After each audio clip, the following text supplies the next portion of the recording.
What is up, Indoor Football Nation, and welcome back to the Midweek Madness.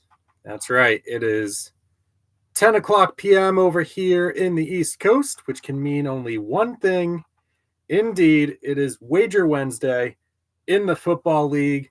I thank you for taking the time out of your busy evenings to chill out with me and go over the goings-on of the Indoor Football League. For those of you who are new to the league or my channel, let me first say welcome aboard.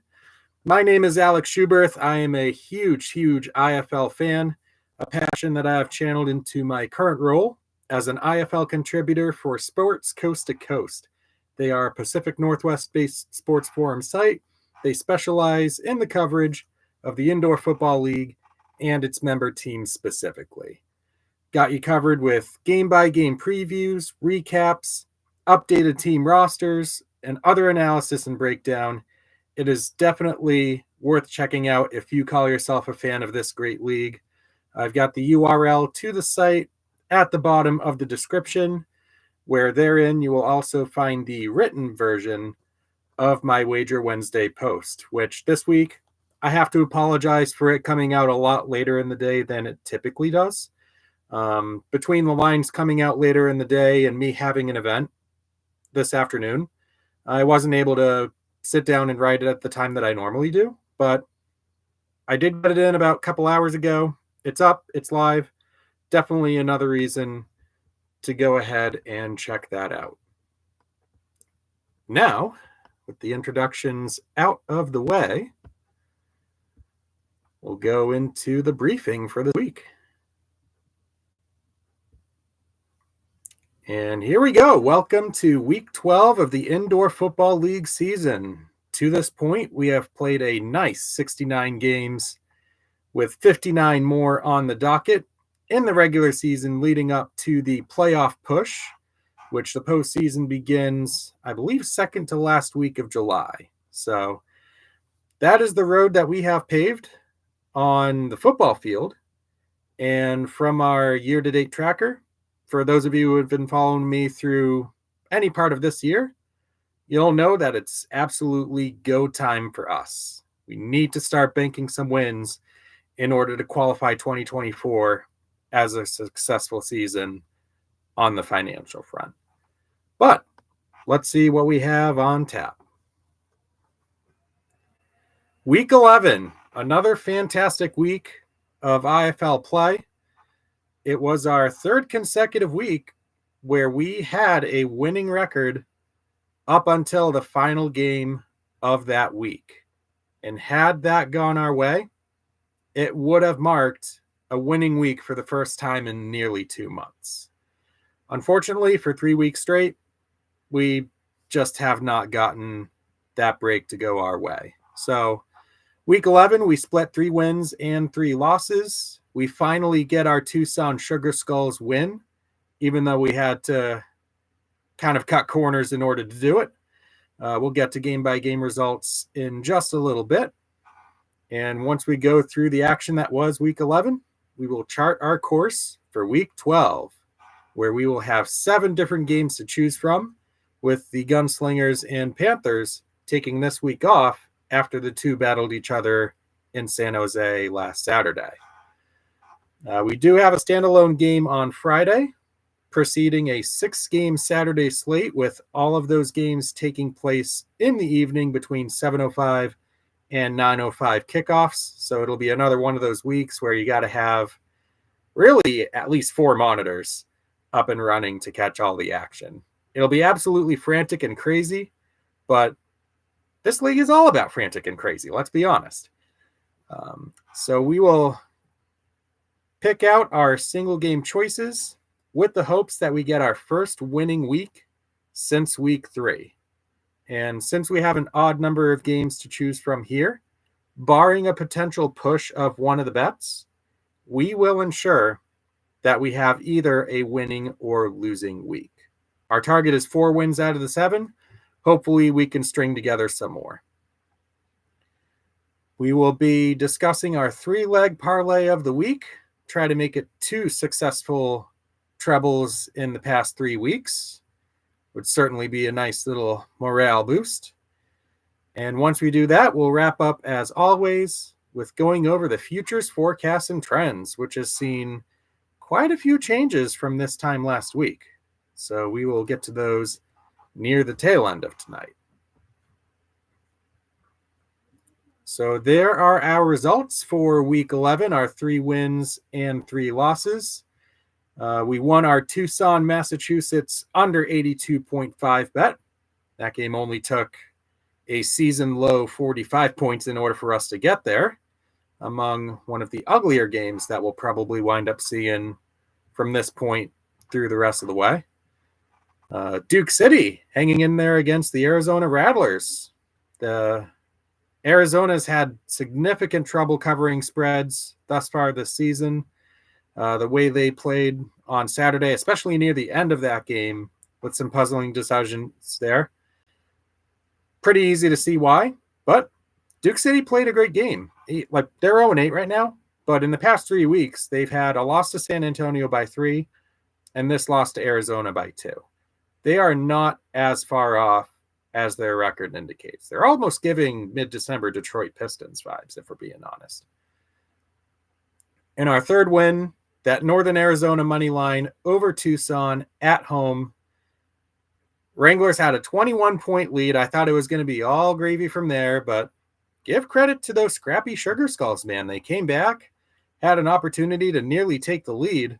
Unfortunately for them, that 3-touchdown hole was a bit too much to climb out of, with Joshua Jones scoring the game-winning touchdown inside of a minute left for the Wranglers to cash our minus 325 slip. Never a doubt there. So those were our wins. But we started out with a season or week opening loss with Green Bay and Iowa going over 80.5 rather than staying under. The first quarter of that game really cooked it. Green Bay in particular got off to a really fast start, scoring 14 points, needing just 3 offensive plays to do it. The game had tempo early, and when you're picking an under at that low of a total, that's never a winning formula there.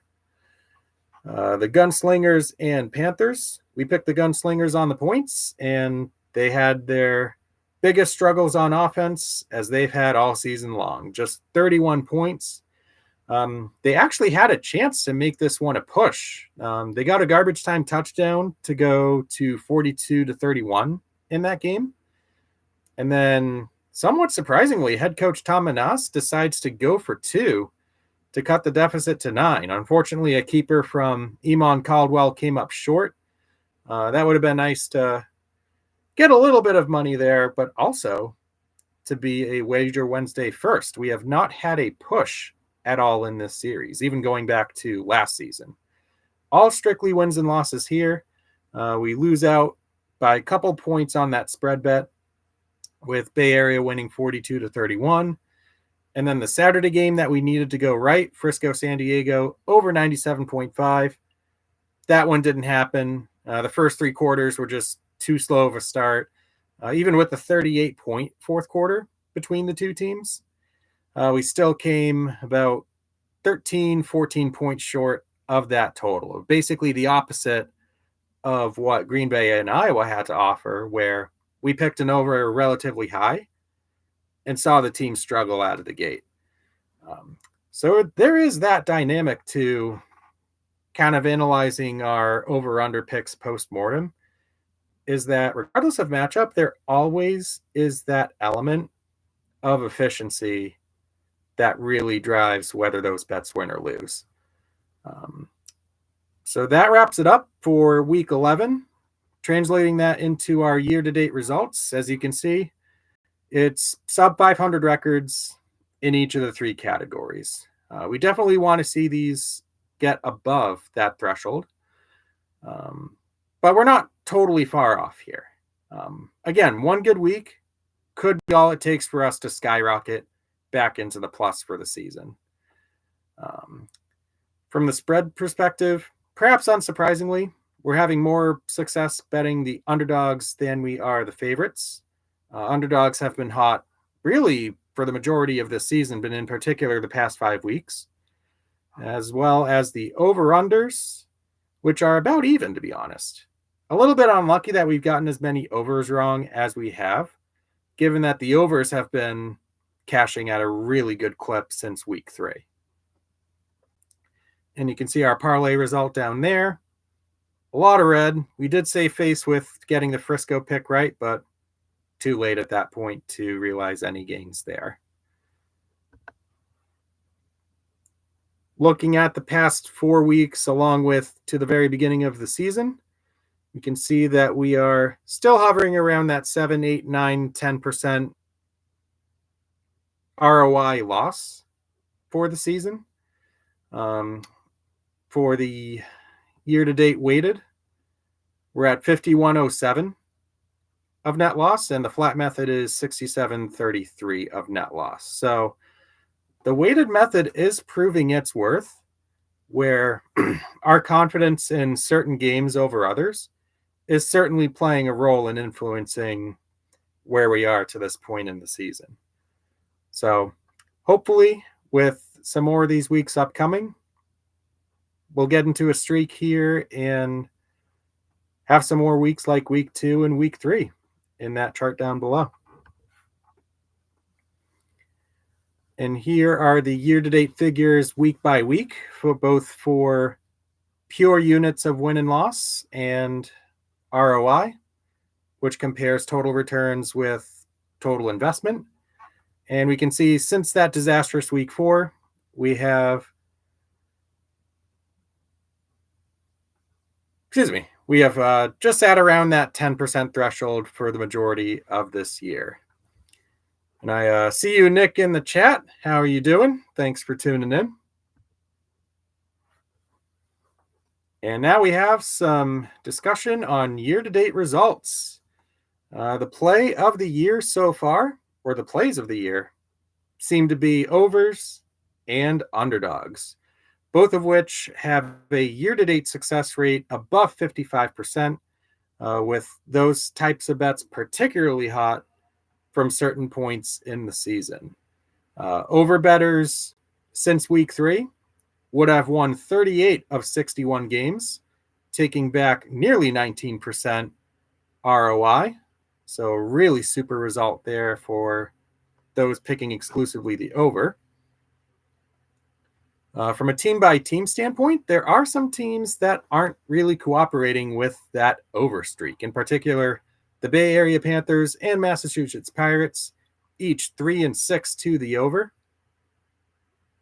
In other words, 6-3 to the under. But on the other side, Frisco is a league best 7-2 to the over, whereas Quad City, San Antonio, and Sioux Falls each have had 6 of their games go over.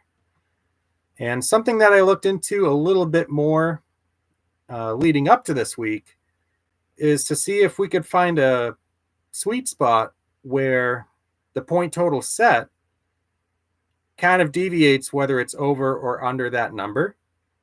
And I found that number to be 89 points. So when the total has been set at 88.5 or below, overs are nearly doubling down on unders. With the 25-13 record, that equates to just about a 65-66% win rate. And when the total is set at 89.5 or above, unders have been the more reliable play through this point in the season. Underdogs have been continuing to be hot. They've cooled down a little bit, relatively speaking, since about a month or so ago. But they've still gone 24-11-1 in the past 5 weeks. So 24 wins and a push out of 36 games. That's going to get you basically 30% ROI for all underdogs spread bettors. And we have some significant results on both ends of the spectrum. The Pirates and Rattlers have been awful against the handicap at 2-7 each. Even though they dropped their first spread game last week, San Antonio still the best team in the IFL with an 8-1 spread record, with Green Bay not too far behind at 7-2. And again, I applied the same exercise to the spreads as I did to the over-under, where I looked at certain point intervals and tried to figure out is there any significance depending on what those are? And what I found really shocked me. When the spread has been set between 7 and 9.5 points, there's a nice little soft spot there for favorites who are covering twice as much as their corresponding underdogs. But on the flip side, when the spread bet is in the double-digit territory, underdogs reclaim their dominance with a commanding 15-7 mark. So that is something that's been a little bit of a theme throughout the season, and really is a testament to the close nature of the IFL game, where the game is played on the turf, not on paper. And favorites on the money line continue to be absolutely scorching hot. They were all chalk in week 11, a perfect 6-0 record. They're converting nearly 75% of the time throughout the entire season. And if you spent the entire season from week 1 to present on DraftKings betting only the favorites outright, you're basically winning that 75% of the time with a 12.5% ROI. Pretty darn respectable for consistently taking money lines that can get as low as minus 380 on these things. And there is a little bit of built-in home field advantage with the home sides, with a slight 38-31 advantage up to this point. And we go back to our yearly results by team. As you can see, we finally got that first win on a Tucson Sugar Skulls game, but we're still struggling to prognosticate half the league here. Particularly some of those Western Conference teams have been very puzzling to figure out for the majority of this year. So my hope is that by identifying this, we'll be able to hone in our picks a lot closer to bring those back up to level and effectively bring us closer to net gain territory. So now it is time for my usual weekly disclaimers. The lines and odds that we are going to use are coming from DraftKings Sportsbook. For the past month or so, I have been filling in blank moneyline figures with ESPN bet lines, updating those in my written post after the fact. But those are strictly for completionist sake. I will not be using ESPN bet odds in my bets. Everything for evaluation purposes is going to come strictly from DraftKings, unless otherwise stated. Next up, the series is purely for curiosity and entertainment. This is not the making money venture that it can be purported to be. There is no lock in the sports wagering world, unlike what some people will tell you out there. If you'd like to place bets along with me and tail my picks, you're more than welcome to do so, but please do it at your own risk. Practice safe gaming habits. Spend only what you can afford to lose. And if your loved one is having problem with problematic gaming habits, there are a lot of resources, especially online, that you can refer to help out in that area. The example that I've had down there for the majority of this year, haveagameplan.org. They've got great resources there, contacts to reach out to if the trouble continues to persist. But that will do it for the disclaimer section. And after all of that, it is time. Let's dive into the picks. Our Friday game to kick week 12 off sees the Quad City Steamwheelers go to Wisconsin to play the Green Bay Blizzard, who, as the home favorites, are laying 10.5. The over-under is set at 90.5. No money line bets available for this one, seeing that it is a double-digit spread. And Green Bay, you can make the case that they've been the most impressive team in the entire IFL through 11 weeks in the season. They're 7-2. They've looked exceptional. They've had some fantastic wins, including handing Frisco its worst loss in franchise history 2 weeks ago. Going up against a Quad City Steamwheeler team that, prior to their bye, had been absolutely blazing on the offensive side of the football.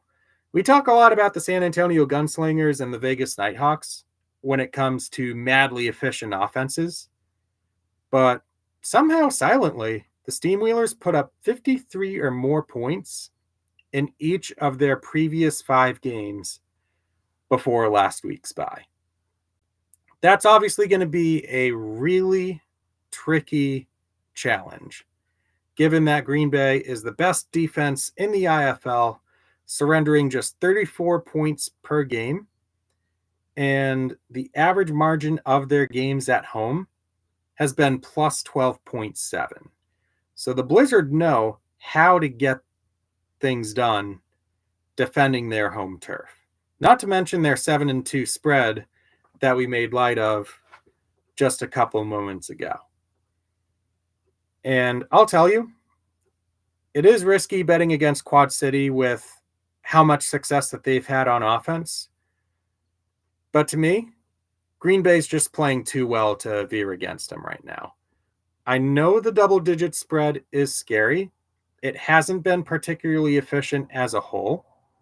But of those 7 favorite wins where they've been double digits on the favorite side, the Blizzard do have one of those wins, and they do have 2 more wins where they were established as 9.5 point favorites. So if there's any team that's kind of debunking that reality, it's the Green Bay Blizzard. I think they continue their high-tempo offensive ways here. They've scored 54 and 67 points in each of their last 2 games. And now they face a Quad City Steamwheeler team that's given up 49 per game on the season. So I don't doubt Green Bay's ability to put points on the board. It's going to come down to whether immovable object can stop unstoppable force. And for a pick that's 7-2 on the season so far, this is the pick that I am going to back. So give me Green Bay laying the points.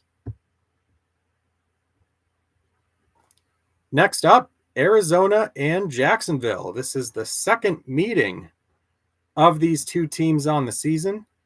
The Rattlers are heavy road favorites. They are giving Jacksonville 12 points on the dot. The over-under is set at 92.5. No money line bets are available. And this is a good time right now to be a Rattlers fan. I know the season overall has been really dicey for them, but the reality is they're still at 5 wins, 4 losses, and for the first time all season now, Dalton Snead is healthy and stringing together consecutive starts. And for a Rattlers offense that already had a high floor, that is a really big deal. On the other side, Jacksonville's offense is going to look a lot different than it did 2 weeks ago when they last played before their bye. For starters, arguably their 2 top receivers are no longer on the team. Cameron Solomon was released. Tamorion Terry was traded to the Duke City Gladiators. And between the 2 of those players, that was a massive proportion of the wide receiver load being carried by that tandem. So what's their offense going to look like for this game and going forward? Does it lean more upon the run game of Fred Payton and Boom Williams?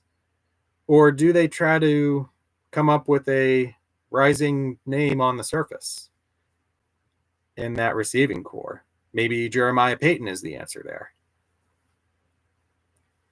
But I don't really like betting the spread on either of these 2 teams. Jacksonville just simply has too many questions to answer for me. And I absolutely refuse to lay 12 points backing a team that's 2-7 against the spread. So my pick here is going to be the under at 92.5. This is basically 13 touchdowns plus a little bit of special teams change. And this really comes down to Jacksonville's offensive showing, what they're able to do against an Arizona defense that's kind of been middle of the road this year, to be honest. And somehow, in some way, even though Jacksonville has been the worst offense in the IFL this season, they've had 5 consecutive games go over. I'm sensing some regression to the mean is going to be happening here, starting with this week. So my play, under 92.5, Rattlers and Sharks. And for what it's worth, their first meeting this season was 55-35. 90 points came up short of the 92.5. An 8 o'clock kickoff, the first of 3, we'll see the Iowa Barnstormers play the Sioux Falls Storm, a pair of 2-win teams looking to climb back into the playoff hunt out in that Eastern Conference. We have Sioux Falls favored by 6 in the hook. Over-under is 87.5. Iowa's plus 200 money line and Sioux Falls minus 245. And for Iowa, the quarterback carousel is going to continue. For the third time in as many weeks, a different signal caller will be under center for the Iowa Barnstormers. Following the injury to Kyle King 2 weeks ago, DJ Peterson got the nod last week. Peterson was released this week, which means that it's going to be either Zach Reeder or the newly acquired Daniel Smith taking charge for the Iowa Barnstormers.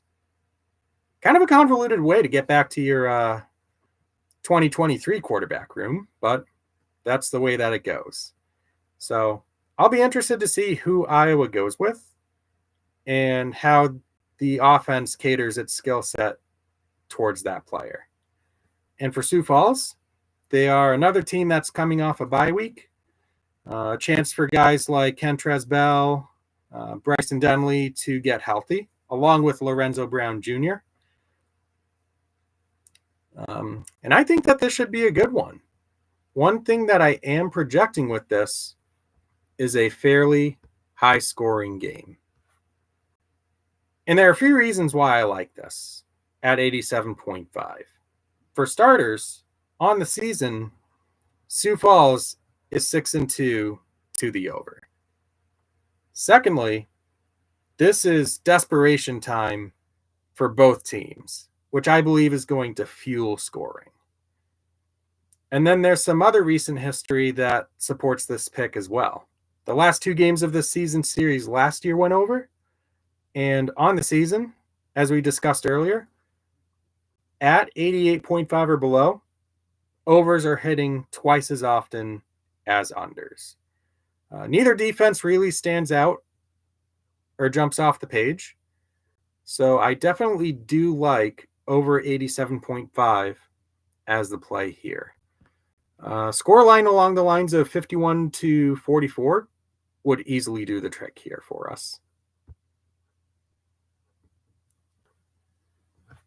8:05, big matchup in the Eastern Conference, especially when looking at the projected playoff picture. The Massachusetts Pirates at the Frisco Fighters, home side laying 9 with an over-under of 86.5. The Pirates are plus 270 money line, and Frisco is minus 340 money line. And if you have followed me in any capacity, whether you started reading my column this year or last year, you'll know one thing that immediately comes to my mind when the Massachusetts Pirates are outside of the Bay State. They are the only team in the Indoor Football League without a cover on the road. 0-13 is the streak. And now they go into Frisco with an offense that's really barely even functioned since the injury to Isaac Zico. I did the math. It comes out to an 8.5 point difference without him in the lineup versus with him in the lineup. It's just nullified any sort of downfield passing attack that the Pirates have had. They've tried to ride Jimmy Robinson, which to his credit, he's played fantastic. But that's just one guy. In this league, defenses can adjust to that. On the Frisco side, their offense has kind of been in a little bit of flux as well. Trip Harrington got off to a great start in his first 2 games. But since then, the offense has scored only 44 and 38 points. in the past 2 games. And they're going up against the Pirates defense that is second best in the Indoor Football League in points per game allowed. So there really are a few different angles to take with this one. But let's be honest. How can I deviate from a pick that has been 13-0 in history? It's more reliable than McCaffrey anytime touchdown. It's more reliable than Messi anytime goal scorer, for crying out loud. Heck, it's more reliable than Las Vegas Aces money line, for those of you WNBA fans out there. So this is the very example of ride it until I can't no more. I predict that 0-13 streak gets to 0-14 as the Pirates struggle in the Lone Star State. Give me Frisco -9. Our other 8:05 game of Saturday evening, we'll see the San Diego Strike Force heading to Tulsa to take on the Oilers. Strike Force laying 8 on the road. Over-under is 89.5. Strike Force paying -305 money line, and the Oilers +245. And this is a matchup between two teams on completely opposite paths. San Diego, despite last week's loss, they're still a very healthy 5-4 on the season. Meanwhile, Tulsa, they've lost 5 of 6. They've had some really bad offensive struggles since losing Daniel Smith, who was traded to Iowa, like we mentioned before. But the Oilers will get a much-needed boost this week. Joshua Crockett activated off injured reserve. He should help boost a receiving core and provide Andre Sale with a deadly target at his disposal. But I see this game for really what it is. This is San Diego's game to lose. And we all know that there's another gear to the Strike Force offense that we just haven't seen the past couple weeks, where they've scored just 41 and 46 points. Tulsa's a great opportunity for the offense to bounce back, as the Oilers' defense has proved to be mostly spotty this season. And we're also talking about a San Diego team that prior to last week had been unbeaten against the spread. I really believe that now that loss is out of the way, they'll have a nice game here where double-digit margin of victory, certainly within reach. And I think San Diego continues their push for a more solidified spot in the playoffs with a good road showing against a struggling Tulsa team. So give me San Diego -8. We're backing a team that's 8-1 on the spread. The Northern Arizona Wranglers go to Vegas to take on the Nighthawks. This is another 1 versus 3 matchup in the conference, along with Massachusetts Frisco in the East.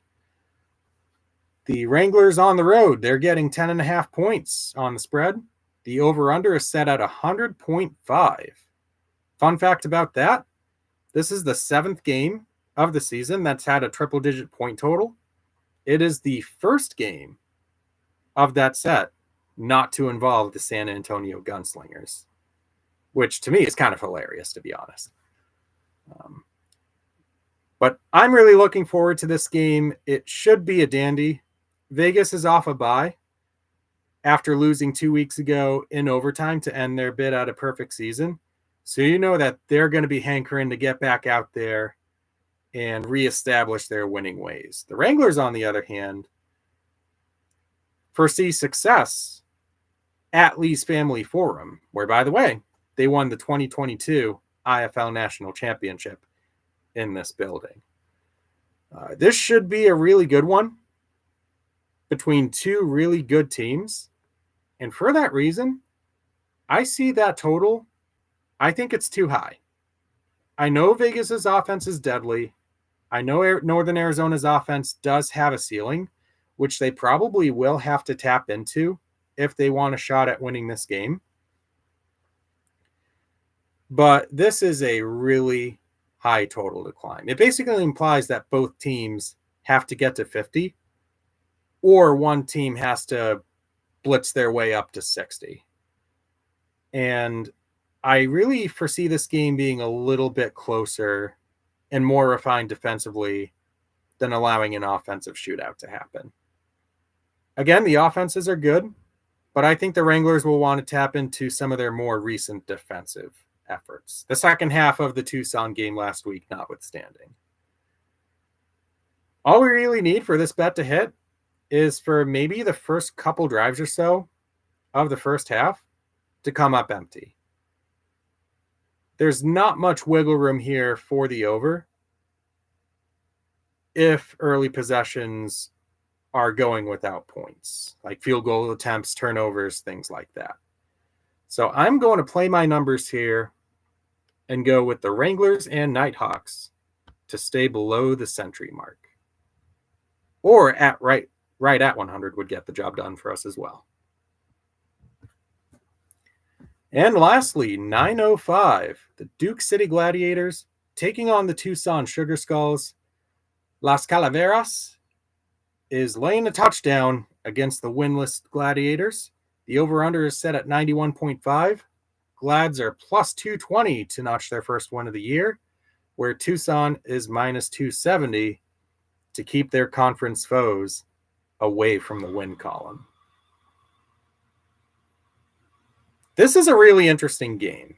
I feel like a lot of fans are going to overlook it simply because they're the bottom two teams in the conference. But the thing is, they've both showed a reasonably healthy pulse in the past few weeks. Tucson, they have the win over Vegas to their name. They have a near 21-point comeback at Prescott Valley to their name in the past few weeks. Whereas Duke City, they've had some pretty tough near misses. A loss by 3 to San Antonio, a loss by 2 at Arizona last week. All the while, both teams actually look respectably good. And this is one where I truly believe that either team can win. I also believe that because the desperation level is going to be so high in this one, and with both offenses exhibiting considerable upside, I'm going to play the over at 91.5 points. This is 13 touchdowns plus the hook. And with both teams really playing like they have nothing to lose, except for perhaps the game in front of them, we'll see a lot more aggression that could lead to some quick scoring, or at the very least, an uptick in number of possessions that give us more opportunity to score later down the road. Joey Mancuso has been great for Duke City. Malik Mitchell has put together a pretty deceptively strong case for Offensive Rookie of the Year in his short time with Tucson. So this is my play. Duke City, Tucson, over 91.5. So that is a look at the slate of single game bets. Now it is time to piece together our 3-leg parlay of the week. If we're able to take home the cake when all is said and done on Saturday night, we may very well be back into net gain territory for parlays on the season. So let's see which triplet takes us there. My first pick involves Iowa and Sioux Falls. This is kind of the see it through leg. I'm going to take the Storm outright. My model has the Storm winning this game about 68% of the time. And that's sort of factoring in the fact that Iowa is going to have a new quarterback, which typically is a struggle to start. So I like the more established team at home. That's the favorite, which, by the way, is converting 75% of the time on the season. My next pick, it's going to go back to this Massachusetts-Frisco game. And even though the season-long numbers indicate that this is a friendly spot for the over, I'm actually going to take the under here. I don't trust the Pirates offense enough to really make this a legitimate threat to go over. And I don't see Frisco suddenly going nuclear against a really stingy Pirate defense, unless somehow just a wacky game script keeps giving them short fields. And betting against Frisco on the over is dangerous too. They're a league best 7-2 to the over. But this is about as down bad as the Pirates offense is going to be for perhaps the whole season, at least as long as Isaac Zico remains sidelined. Again, we talked about his impact of being in or out of the lineup when we talked about this game earlier. So Sioux Falls leg 1, Mass Frisco under 86.5 is leg 2. My third and final pick is going to involve this Northern Arizona Vegas game. I'm going to take the 10 in the hook with the Northern Arizona Wranglers. Like I said before, these playoff preview games have the potential to be really close. And even if Vegas does get out to like a 14, 15 point lead or whatever, we could always hope for the backdoor cover if Northern Arizona has really the final meaningful possession of the game. But we're also leveraging the fact that underdogs at double digits are 15-7 on the season. And Vegas has actually failed to cover in each of their last 3 games. So perhaps this is a continued opportunity to strike on that. So there you have it. We have our 3 legs.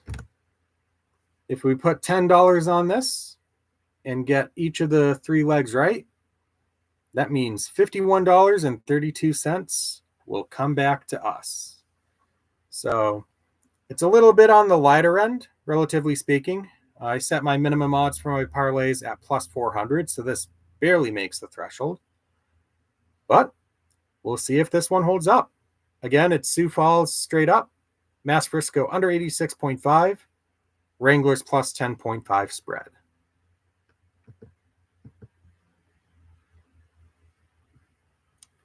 And now it's time to wind down with some discussion on the futures.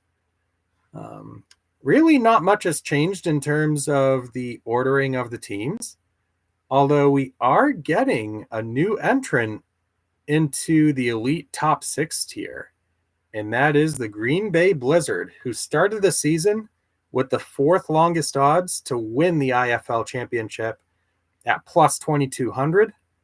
Their odds have improved all the way to an 8-1 shot if you're looking for Green Bay to claim a championship.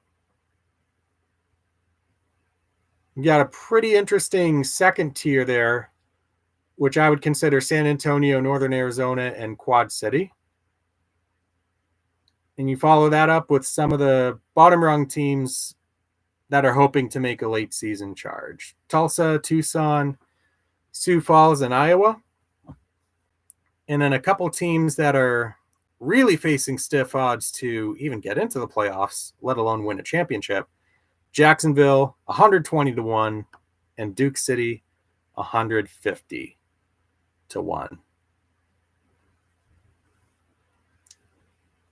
So, like I said, some pretty interesting movement there on a team-by-team basis, especially when comparing to the beginning of the season. But those are the futures as it stands entering Week 12. And that is going to do it for tonight's version of Wager Wednesday. Again, I thank you for tuning in, bearing with me as I got that written version of the post later in the evening. But it is there for you to go check out whenever you would like. Sports Coast to Coast website is in the description. So thanks again for tuning in. If you are betting, I wish you the very best of luck. I will see you at the cashier. Have a great week, everyone.